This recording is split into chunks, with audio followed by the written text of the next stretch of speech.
सांगलीत क्रेनचा विद्युत वाहिनीला धक्का, दोघांचा जागीच मृत्यू. कुपवाड एमआयडीसीतील घटना. सांगली एमआयडीसीतील मेनन पिस्टन चौकात क्रेनमधून साहित्याची वाहतूक करत असताना क्रेनचा हाय व्होल्टेज विद्युत वाहिनीला स्पर्श होऊन विजेचा धक्का लागल्याने दोघांचा दुर्दैवी मृत्यू झाला. ही घटना बुधवारी दिनांक 19 रोजी मध्यरात्री 1:30च्या सुमारास घडली. प्रदीप दिलीप खराडे वयवर्ष 41 राहणार यशवंतनगर कुपवाड आणि रोहिदास भगवान उत्तरे वयवर्ष 32 राहणार शिवशक्तीनगर कुपवाड अशी मृतांची नावे आहेत.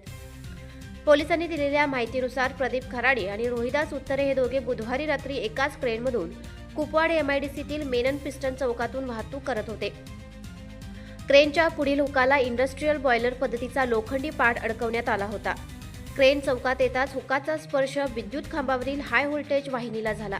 त्यामुळे विद्युत प्रवाह क्रेनमध्ये उतरला आणि दोघांनाही जोरदार विजेचा धक्का बसला. दोघेही बेशुद्ध होऊन खाली पडले. घटनेची माहिती मिळताच कुपवाड एमआयडीसी पोलिसांनी घटनास्थळी धाव घेतली. दोघांनाही उपचारासाठी मिरज येथील शासकीय रुग्णालयात दाखल करण्यात आले.